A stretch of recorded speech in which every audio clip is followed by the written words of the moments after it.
No, it's not burnt. Well, it's not burnt. Holy cow, it's very steamy. What? Where are the darn paper towels? Well, I just caught like 18 this week. They're right here in the pantry.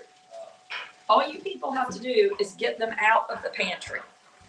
You don't have any. I love the idea of putting something on a list and you say you don't have it. I don't want Blair touching that racket because that's the one I'm probably going to use and she's definitely going to hit it. I'm like, yeah. So, here, okay. Take this one. Let's not argue. No, she's not touching that one. I thought I would just go ahead and come on.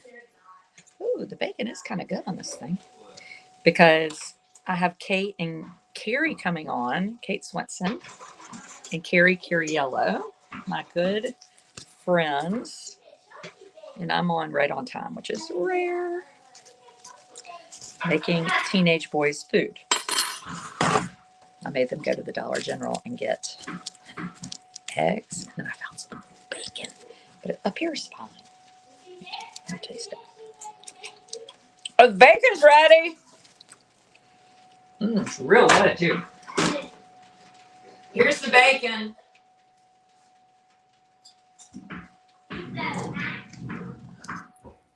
My sword. What are y'all doing to him? He's dancing to those little kids.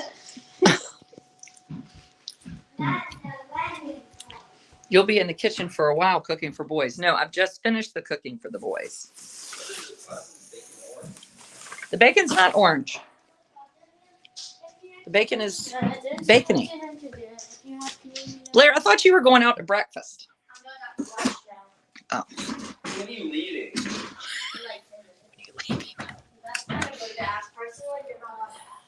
This is what everybody wants to know. Oh, yes. Let's see. Somebody's here. Come on. There she is. Hey, lady. Hi. You left me hanging. Sorry. These people. I'm not a teenager. Oh, I get it. I literally, Adrian, like just stepped off the treadmill, got in my car, drove home. So I don't even know what I look like. I'm just so. Do you go to the gym every day, 7 days a week? I do. Unless there's a snowstorm like there was on Tuesday, then I was home. Now, why don't you have a treadmill at your house? I go back and forth on that, honestly. We thought about it. I don't work out well at home. I let myself get really distracted by the people that live here. And I just do better if I go somewhere. Well, that's true.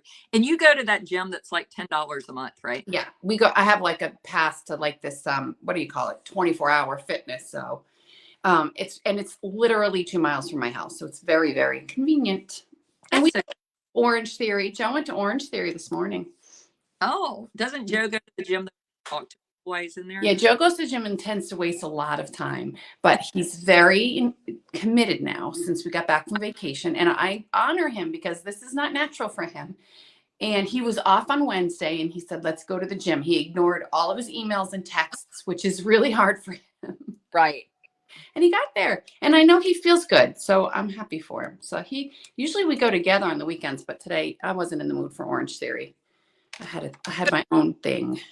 2 gyms. 2 gyms. And so you're making breakfast, I see. I've already made gym, but I'm having trouble with being a friend with someone that belongs to 2 gyms. Stop it. We can still be friends. Come on now. It's not like I'm encouraging you. You know, I would never be that friend. And I don't like when people do this to me. Like, you should really try Hot Works. You would love it. Like, I never do that to people. No. You know what it is? You know why people don't like hearing about you going to the gym? I'm just going to be honest. It's because they know that they're total sloths. Like me. And they're like, it just makes them feel like, damn it, we know we should be going. And we're not because we're late. And I am one that when Thomas and Russell were babies, I went to the gym. Like I had a babysitter so I could go at lunchtime. Yeah. Was I on crack? I mean, I can't imagine what was getting into me. And now I have children at school and I still don't seem to get it to happen. Yeah, well, you know me now. By now, I'm very, very like routinized. I'm very routine oriented.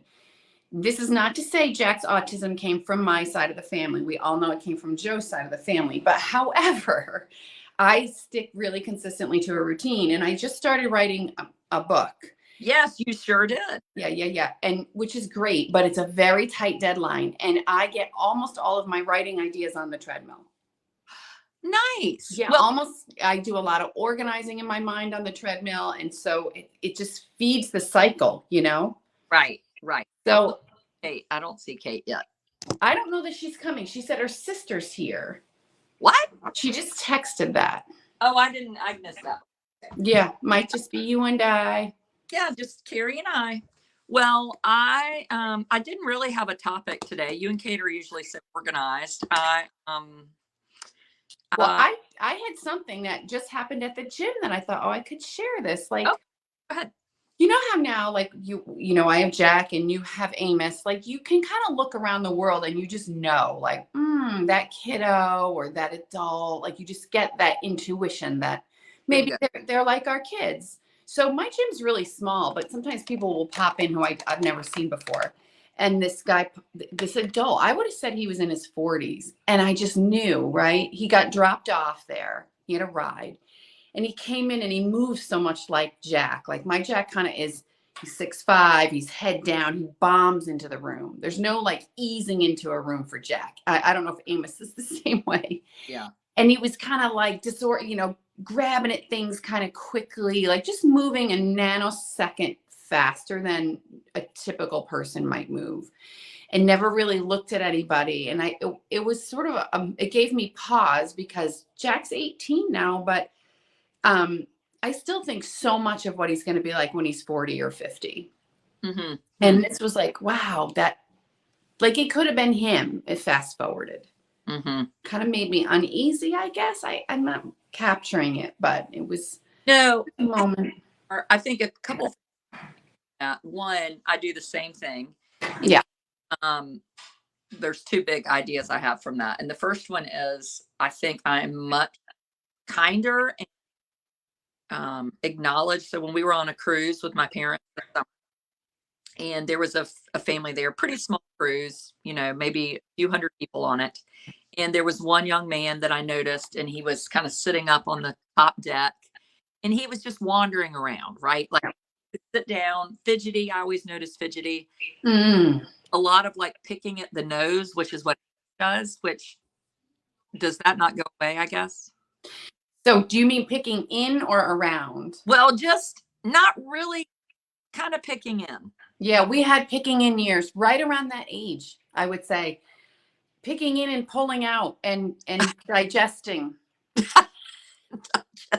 And it was horror. I could be like, ugh, just thinking about where's Gwyneth Paltrow's candle like that? Like, where is her representation of what we really live? Right. I saw that thread you were on. Somebody was like, talk about that. I'm like, no. Do not Google her. Is just what I'm saying. She's so not my speed. But I don't want to talk about that Ming candle, but we'll talk about our kids like standing at the ball field, diving deep for stuff in their bodies, and then or itching.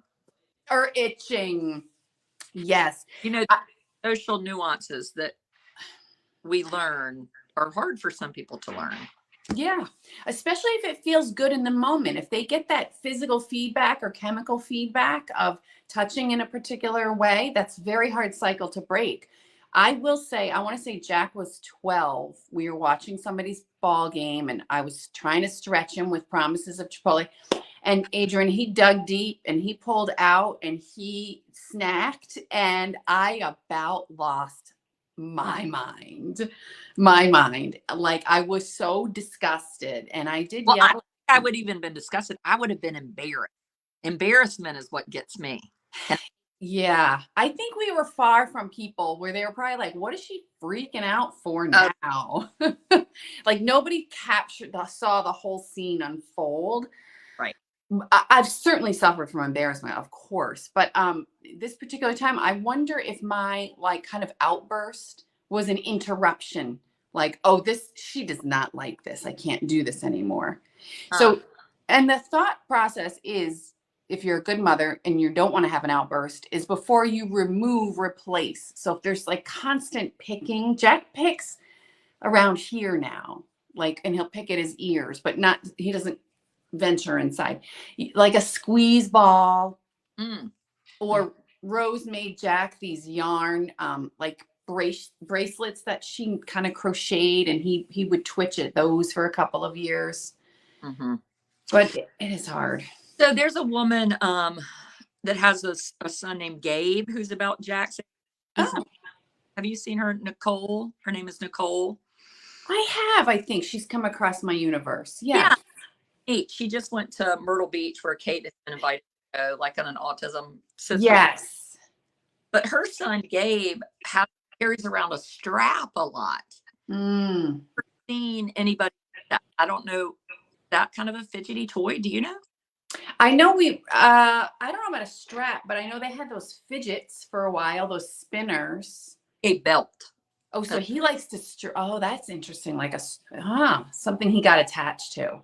Well, no, I think he just is always moving it and pulling it. And we had to ask her, because I thought, I've never had Amos have anything like that.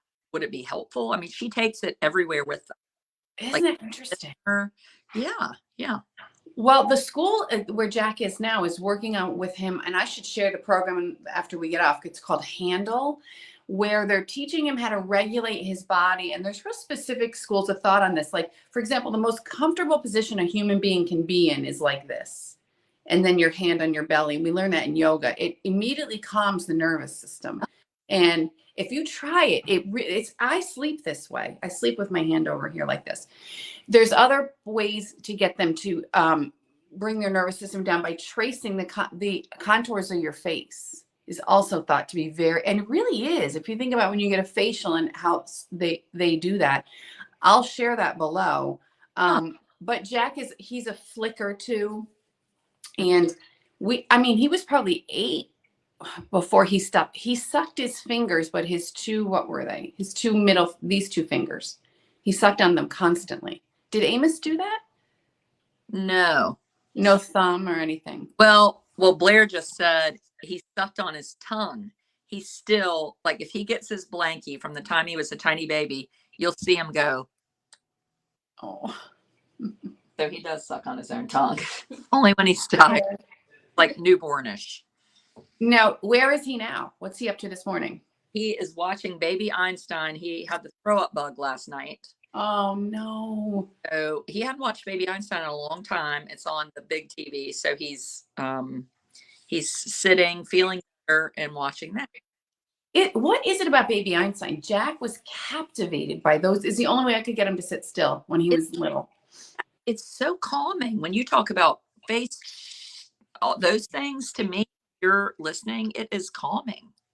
We were just like, Joe and I were like, how did this woman take these videos that are not like productive? They're not produced super well.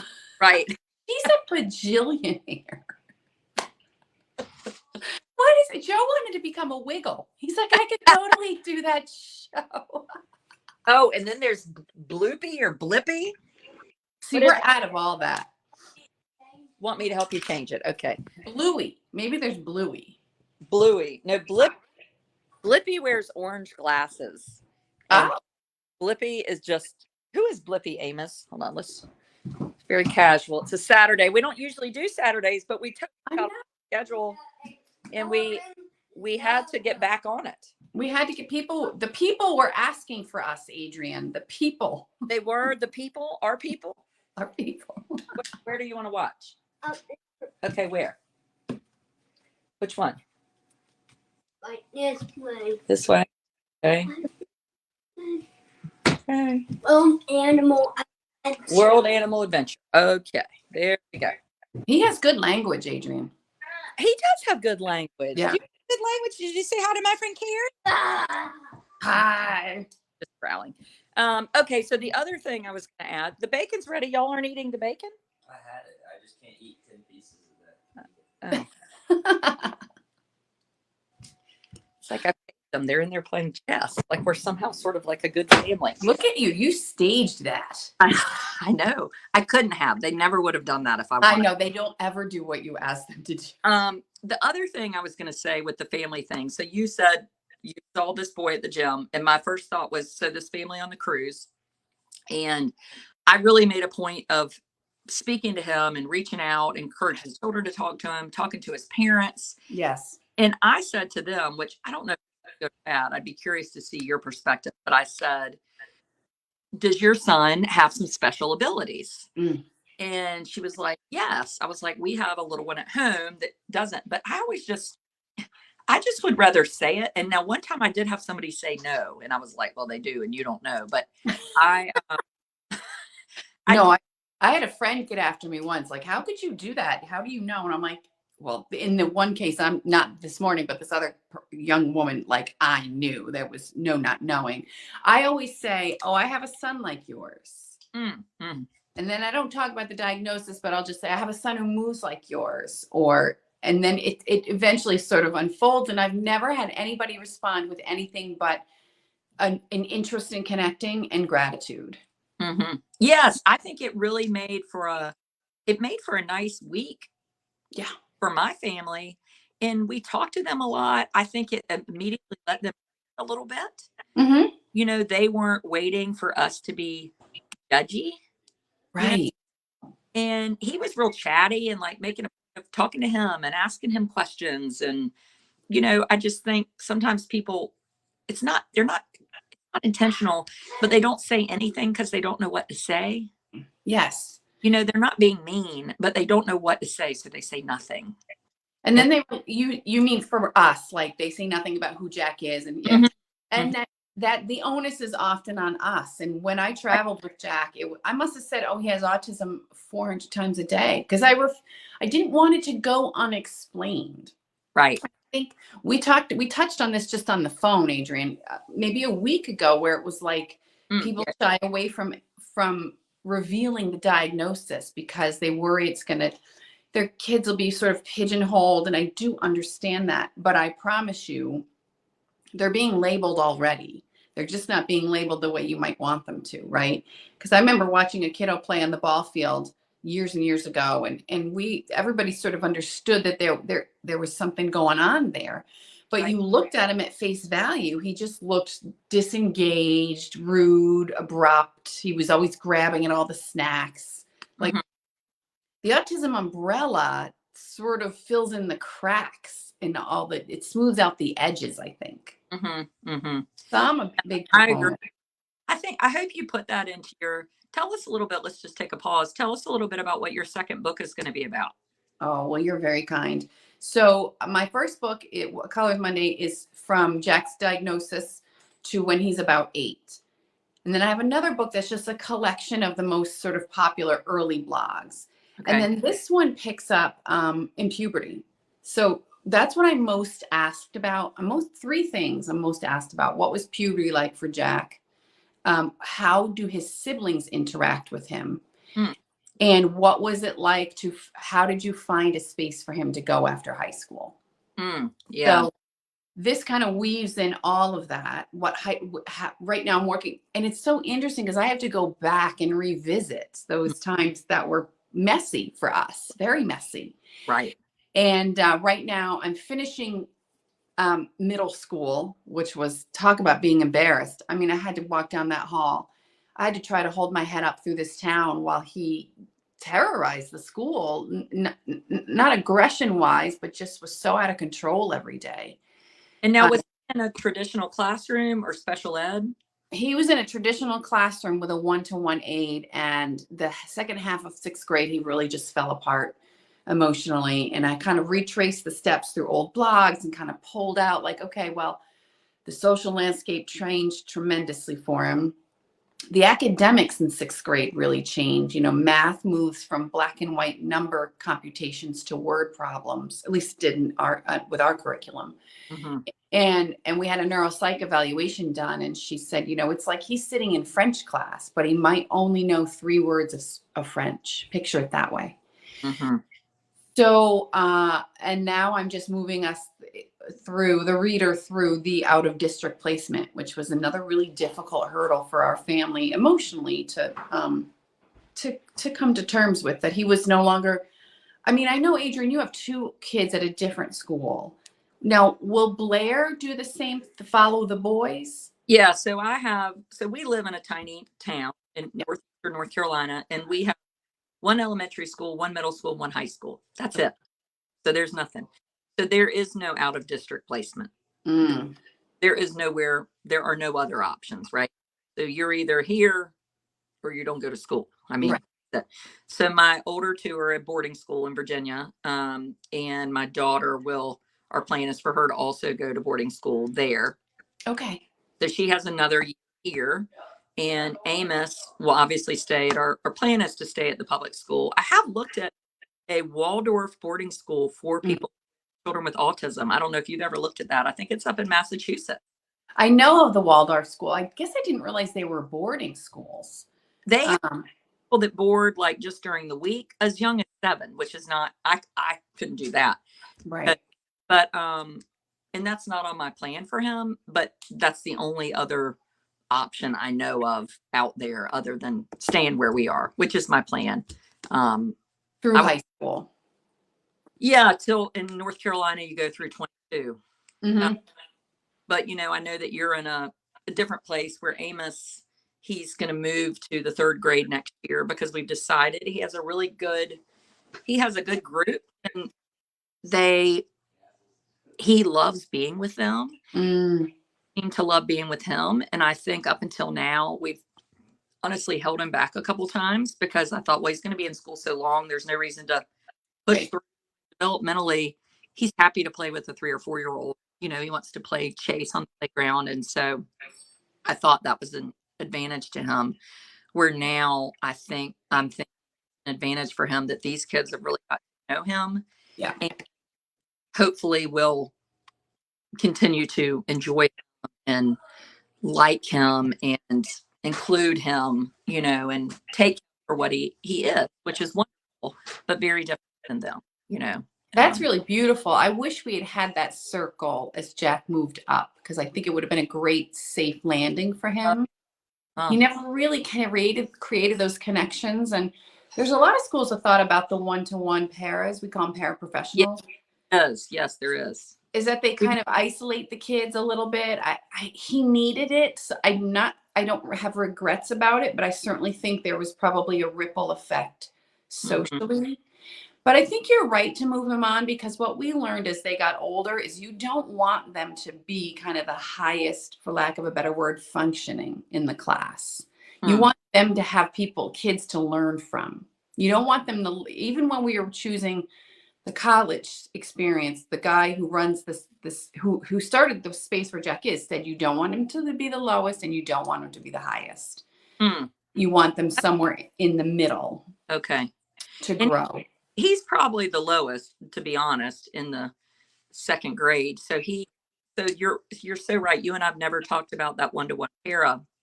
In we went to Emory Autism, and they were really against it, which is interesting, which forms a lot in your own mind. But what the doctor said to me is, what he sees happen is that then the other children just sort of see the 2 of them as a group. Mm-hmm. So he said, what is ideal, and we haven't gotten this to happen, is that you have an extra person in the classroom with a cluster of 2 or 3, that the teacher and the assistant are constantly exchanging roles so that your child doesn't get dependent on this person, which I think makes a lot of sense. I think the right para can kind of blend in masterfully. We've had a few of those, and I think it makes a ton of sense. They have to almost be background. Right. Our school had they sort of mandated that the same para is not going to follow the kiddo, all the way through. I was fine with that, because I do believe it's true. The kids start to perform for the para in a way they won't perform for everybody else. And that's not progress. That's not skill building. It's like, I only do this for Nate, right? Nate was one of Jack's paras, but I can't do it for the teacher. He knows how to convince me. That's not progress, even though I think sometimes parents get very attached to the parrot. Right. And I understand it. And I don't have a nonverbal kiddo where I didn't know what was going on all day. So there's a lot of sides to it. Which I have to not Kate with Cooper. I mean, Amos is verbal, but he doesn't tell me. He told me he wanted to go to March Madness, so I assumed we're talking about the NCAA tournament. Yeah, but I don't know. It's always this trying to figure out what's happened at school, or if he comes in with an injury. He told me that it happened with me in the parking lot. Well, I mean, I knew it didn't, but I still don't know what happened. I'll tell you, Jack was definitely expressive language. He still is, that's a big vulnerability for him. When he was like Amos's age, he loved little people. Do you know those the little people? Like with the bus and the little people, you know what I'm talking about. Yes. Well, we're into minifigures, Lego minifigures. Oh, so same thing. Jack would kind of act out aspects of his day with those little people. He would line them up, and when they were getting on the bus and one would fall, and so he could turn to that to maybe demonstrate something that had happened. But yeah, we relied a lot on the school to give us the feedback about what his day was like. Right. Well, so this has been kind of new for us in our school. So this year, we had COVID, and he did pre-K twice. So he was in a traditional pre-K classroom, which was great. And then COVID happened. He didn't ask. So he was really in special education which wasn't too bad. The first year, we never stopped going to school. So we went to school. Oh. So we stopped when everybody March or something. Right. But we started right back up in September. Okay. So we had in-person learning the whole time, masked.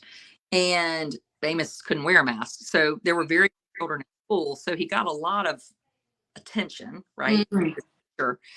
But before this year, I said, I'm really ready for him I want him to spend some time I want him to be in the traditional second grade class. I want him to have a cubby. I want him to go on the field trips. And I had last year noticed he's on the field trip, and it had, and I said to the principal, I would have told you, but I didn't think to ask. And she said, one thing it's really stuff I loved. When we know better, we do better. Yes. And so we started this year. They said, well, how about he does specials? Well, Amos detests music and art. He's into that. So I said, well, he doesn't like specials. So let's just have him start there in the morning, do reading. And the school was kind of like, I don't know. And I was like, you know what? If it doesn't work, it doesn't work. Right. Well, he has done great. No para. Wow. He has this amazing teacher, which I went and met with a couple teachers ahead of time and said, we're not going to hurt my feelings. Yeah. I want somebody that wants him and that feels able to handle him. My son Thomas yesterday was saying, Mom, I can't imagine adopting a child with special needs. And I said, you know what though, Thomas, people do it. They do it. And they want to do it. And it is it's what they want to do. And and there are teachers like that. And he has a second grade teacher this year that is just going out of her way to make him a part of her classroom. And she genuinely loves him being in there. I mean, she says, the other kids in the classroom, when he leaves to go to Miss Richardson's room, it's like a fight of who gets to go get him. Wow. And then when he leaves the class, he says, bye, everyone. And then he has to wait for everybody to say goodbye to him before he leaves. I mean, he's a part of their world. Yeah. And you can tell when that's genuine. Yes. You can tell that's not manufactured. Right. We have to be a little careful. I want to say third grade or fourth, because Jack's pretty clever. And he found ways to get to do things that weren't privileges that weren't really offered to other kids. For example, I guess at the end of lunchtime, they had a microphone and they would choose a kid to say, okay, lunch is over. Well, somehow Jack maneuvered that he was going to be the one to do that every single day. So I always had an eye out for but well, that's how Amos is with not going to music. Yeah. He doesn't like art. So you're right. He is probably getting to not It's go. hard. like it. It's kind of that, bend without breaking, right? But people so deeply want Jack to be happy, which is a wonderful quality. But sometimes just ensuring his every happiness holds him back. Mhm. I was okay with, he hated fire drills so much. They caused so much anxiety Right. that they did wind up, they would kind of alert him beforehand. So Uh-huh. I was fine with that because I thought it just caused everybody so much distress. Mm-hmm. I can live with that. But we had to put a stop to the microphone every day and just little ways he found to, they endear themselves to others, I think. Mm-hmm. And manipulative is too strong, but he found No, ways to. it's a traditional characteristic of a kid who woke up and was like, I need some ice cream. And no, we're not having ice cream for breakfast. I mean, my daughter, I remember her being 3 wanting ice cream for breakfast. Like it's just they're just seeing what they can have. Right. Yeah. Yeah. Why not push back for more? Who knows? This may be the day for ice cream. I Right. know. Right. And there are days for ice cream at Of breakfast. course. Yes. Probably more for him than there were for the others. Well, he's your baby too. I mean, I was thinking about you this morning because I'm like, he is 9. 9 is just like kind of a baby, don't you think? It's funny. Yeah, I do. But I remember when he was 2, which is right writing, and I wrote a lot about how scared I was of 3 because 3 was going to be so old and I wasn't going to be able to explain away this behavior anymore. Yeah. Because you could say, oh, they're 2. 2 is like could be anything. But it's funny in hindsight, I'm like, 3 was nothing. It I felt know. big then. It's funny because my oldest in 3 days will be 20. 20. Funny. 20.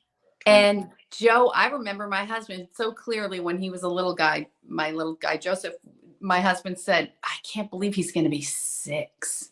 6 is so old. Right. Right. And 20 just simply blows my mind. And this week's, so I write a blog every Monday, and this week's I'm just finishing it up. There's such a difference between blogging and writing chapters that I'm trying to be effective to switch between the two skill sets. But look at those big boys. I mean, we thought 6 was big, and here they are. No. Because I'm interested. What's the difference? So I'm starting to write my book. I'm trying to surround myself with good friends who are clearly moving better than I am. Stop it. You have a little kid. No, but I mean, Kate wrote a book. She has like 100 babies. She does have a lot of babies. This book. But tell me the difference in the blog writing and the book writing, because you gave me a good idea for my book. Take kind of some of these overarching things and make them a chapter, which was very good advice. And I've been thinking a lot about it. I think you and I have somewhat similar styles when we post, right? It's kind of one line, really efficient. There's a great phrase like essential language, right? We just use what's essential. And that's what my blogs are. I say it's like being a word surgeon. Like I snip out any extra. Right. And Russell said, you write so basic. Who said that? My 15-year-old. I think he means essentially. I'm sure that's what he meant. Yeah, it didn't bother me, but I was like, I used to be much more verbose. Same. And now I'm like, I like it down to just the point. It's clutter. You can really clutter it up very fast. And I go back to my earlier writings and I'm like, oh my God, I took like 3 sentences to make a point that could have been made in 4 words. Right. I think people visually like to see white space. They like to see clean lined work, especially blogs. My earlier blogs were about 1,000 words, and now I aim for 600. So it's a different mindset. But then now I'm digging back into chapters, and I'm like, okay, I can really grow this. I don't do a lot of dialogue in the blogs, just I don't find a place for it. But in the book, I can really capture that. Writing it, yeah. Say that again. I like dialogue because I really, especially with Amos just talking now, like the other day when he said, bless you to me. Oh, yeah. That was one of those times where I thought, okay, Carrie, it's like my chapter, right? Bless you. Because the kind of discussion of language and how it's where it's come and how where how it's happened. And so you're Yeah. getting both in the chapters, obviously. Yeah, I'm really able to kind of dig into details, what the surroundings were like. I like to bring in the landscape when I can. I like to bring in the season if I can, add some dialogue in there. And I am very diligent through my blogs. So you don't want your reader to work, especially if you're doing essay work, right? I don't want Adrian to be like, you to be like, well, wait, sure. First she was in New York and now she's in New Hampshire. I can't track where she is. Not only do I believe that geography wise, but also time and space, right? Like I don't bounce my blog readers in and out of days or weeks.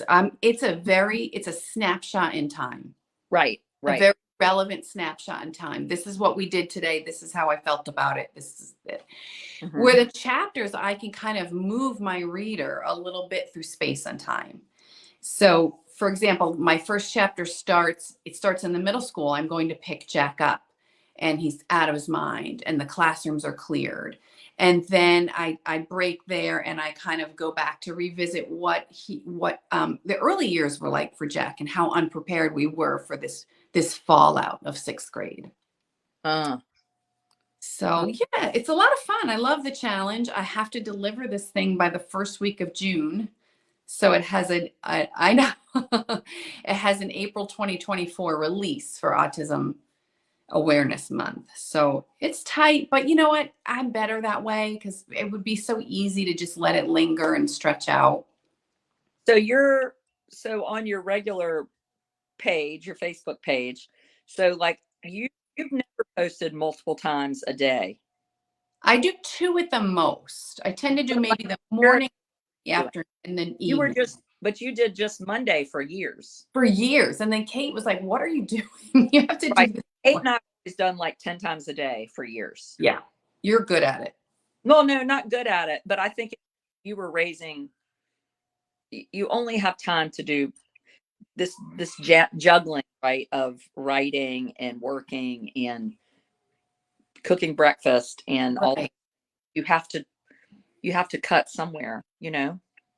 Looking back, I do wish because it's so much easier to post content about younger kids, and we were really in it. Mm, Now right. I'm sort of sharing what our journey brought me, what I learned from it. But right then it could have been, there's a great saying with writing, show, don't tell.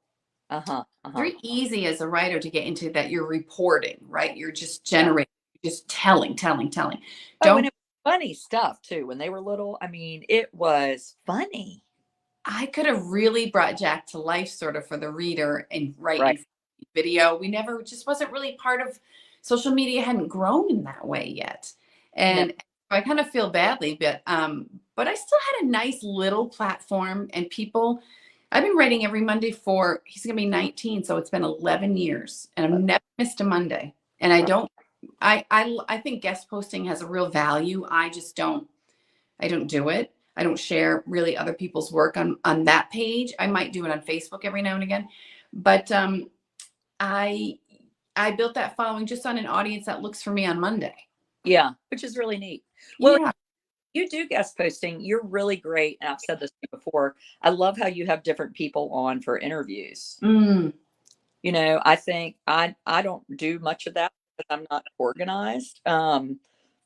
Related to autism, I kind of and mine is a little bit different because I sort of hit various topics that are just kind of interesting to me, like the Murdoch trial, which I Oh, got sucked into.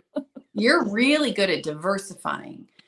I don't know any part of my life anybody else would be that interested in, but I do love the interviewing. And I had my brother on this week. Oh, you told me that. I didn't see it. Okay. For anybody wanting to catch the replay, first of all, my brother is the police captain of the department near where I grew up. He's like 6'4". I couldn't believe he agreed to come on. He is the shyest, most private person. Now, how many siblings do you have, Carrie? So I have an older brother and then I have two younger sisters. Oh, so four of you. Okay. Yeah, my youngest sister was born. We don't share the same mother. And so she's much younger. She has like a 1-year-old right now, which is so funny. I'm going to see her when I come to North Carolina. Oh, nice. Yeah. So, but my brother's 2 years older than me and John, and we could not be more different. Simply could not be more different. And but he handles the PR for his department, and he handles all the special training when it comes to autism, how to train officers to if they come upon a person with autism. And then I shared these resources, and they are really important. Different agencies you can register your kiddos with.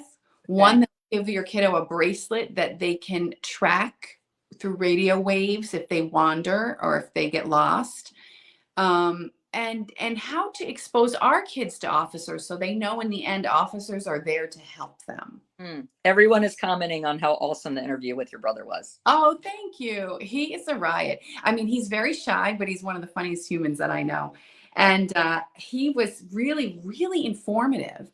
And he was saying how right away the uniform presents a barrier. The minute they come on a scene or they become involved in something. So he talked a lot about how involved he is in his community events, just to sort of break that barrier down a little bit and really, really give kids like ours the concept of you don't have to be skittish around a police officer. Mm-hmm.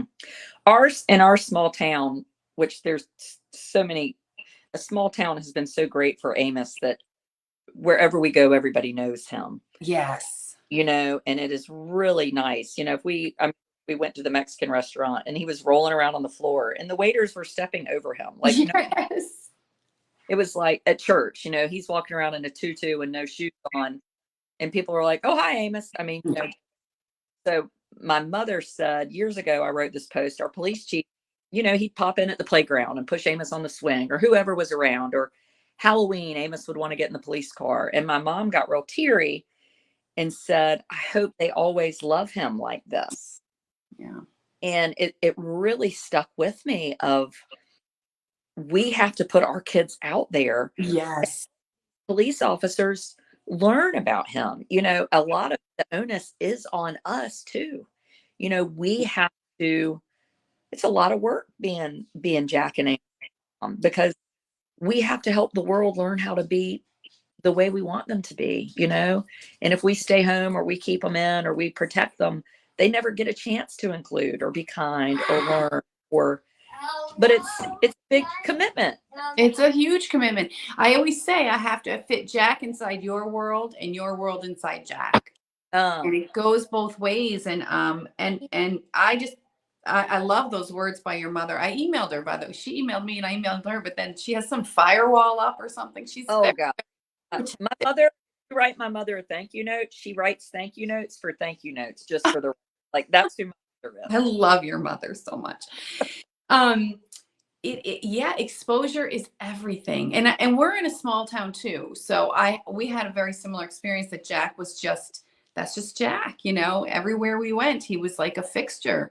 There's a lunch place here where he's celebrated. I mean, when he comes in, it is Jack's here. What is Jack? Everybody knows his order. And that's really endearing.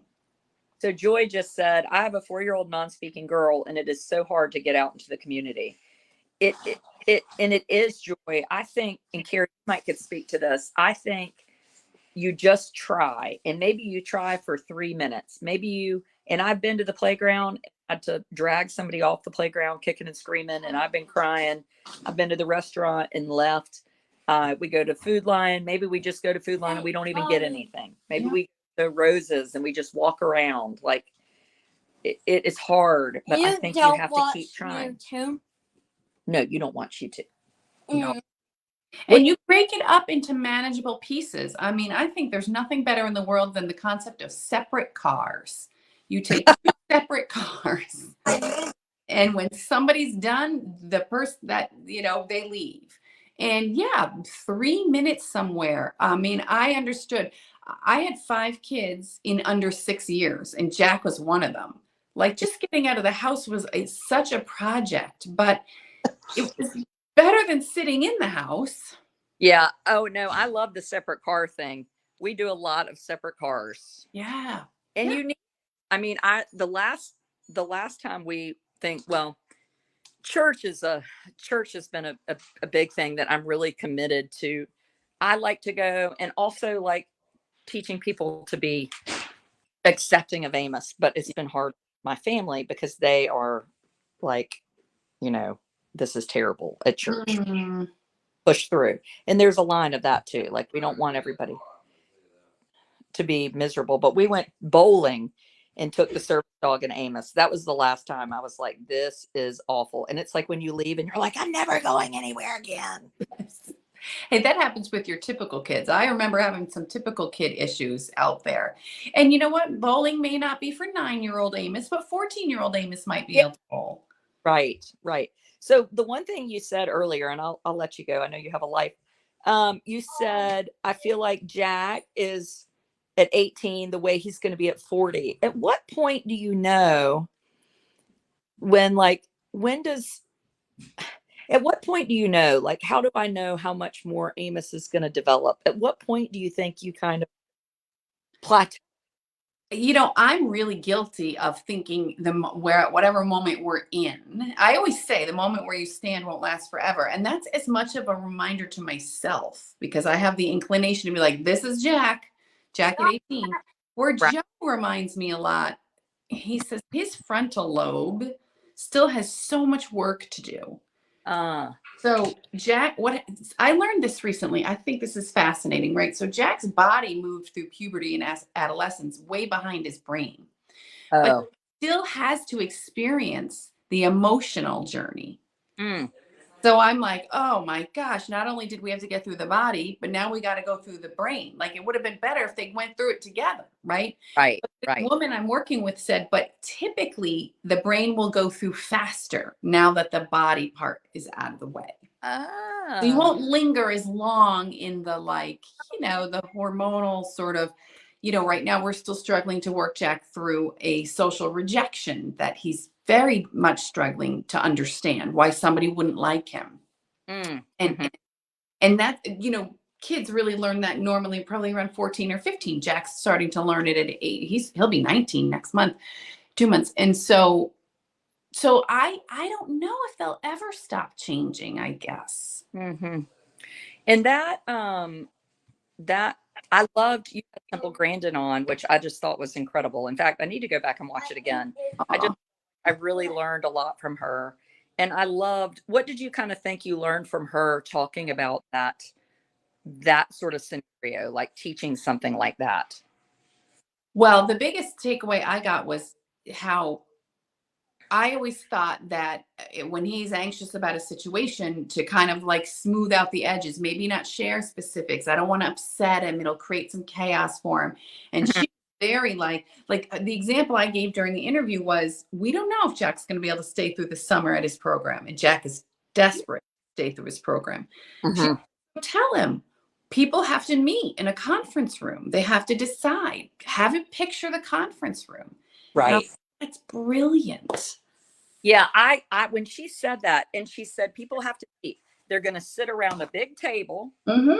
and they're going to talk about the plan and if you're going to stay there. And I totally heard you because you've been like, well, we'll just wait and see. We're going to find out. It's Yeah. gonna be fine. Which, it's funny that we do that with our kids with disabilities because we don't do that with our other kids. Like, we're just starting this college journey. So Adrian's blog is now probably going to be kind of sharing what that's like because it's brand new to me, and I'm willing to take any advice people have. But we've been talking about, okay, if you want to apply to the Air Force Academy, these are the things you have to do. You have to do this, this, this. So obviously my oldest son and I are very concrete, but it's almost like I haven't given Amos the consideration to think I can be as concrete with him. Right. And Yeah. We gave Jack a checklist and it was like, we really broke it down. Don't tell dirty jokes in the common area. Don't, make sure you clean up after yourself.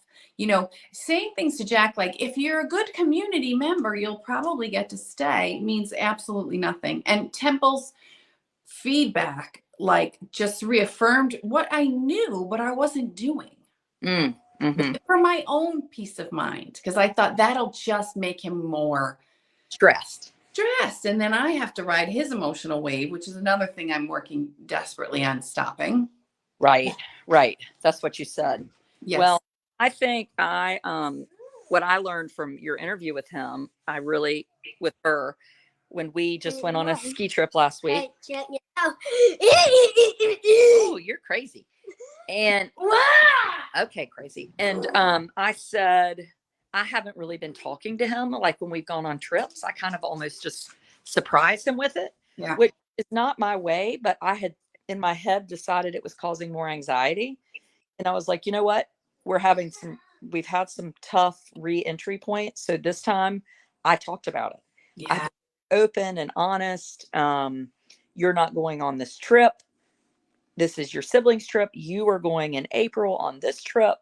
This is what's going to happen. And he didn't like hearing it, but I will say that this time was better coming back. Interesting. So it Well, really did work. It worked. what I wish I started earlier with Jack, we do it now. I do it now a lot, is um, this is new information, Jack. What will you do with this information? You know, when you called the professor bro and she didn't look your way, that's information that she's giving you. What will you do with that?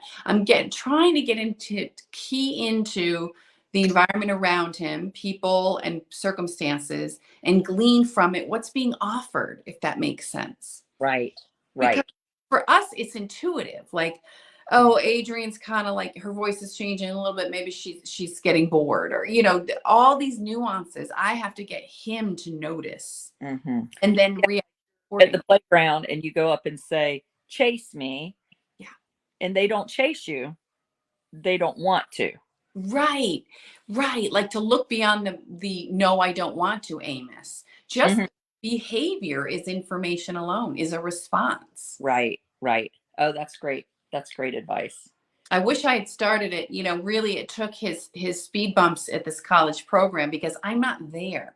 And that's what, going back to the gentleman I saw at the gym, my urge, fascinating, was to interpret the world for him and him for the world. I didn't even talk to him.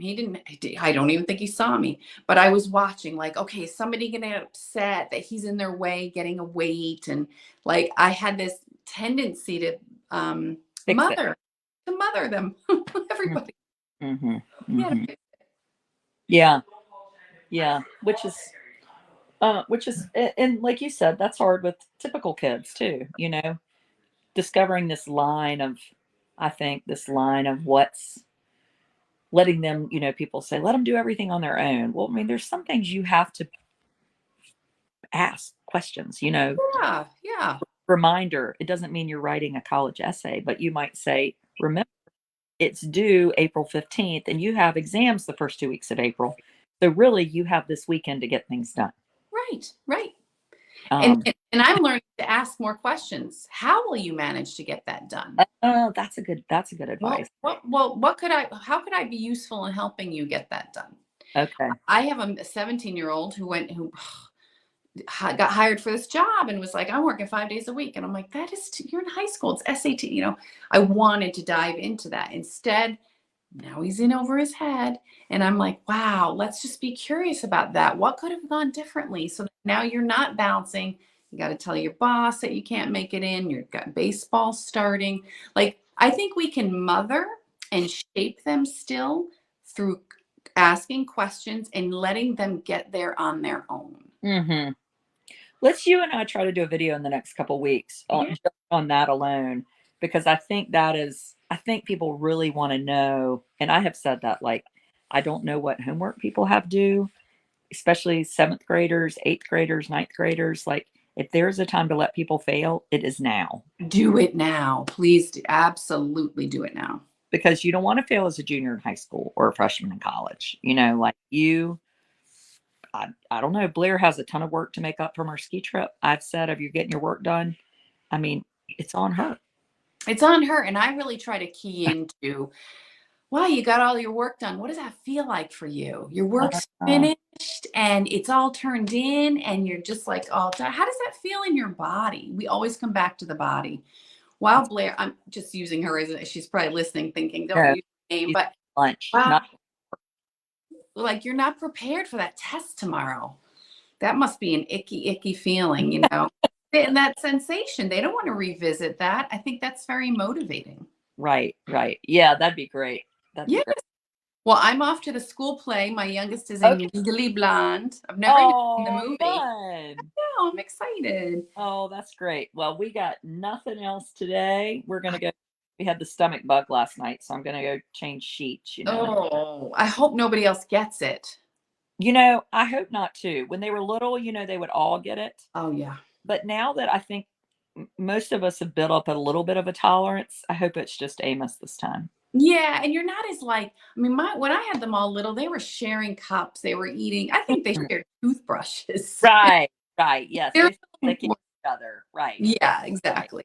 Yeah. So hopefully we're a little bit out of it. But anyway, well, thank you, Carrie. I enjoyed being with you today, even if Kate skipped on us. We missed Kate, but I think we're back on her page on Wednesday. So everybody stay tuned. Yeah, we'll get back in. Okay. All Y'all have right. a Okay. Saturday. Okay. Bye. Bye.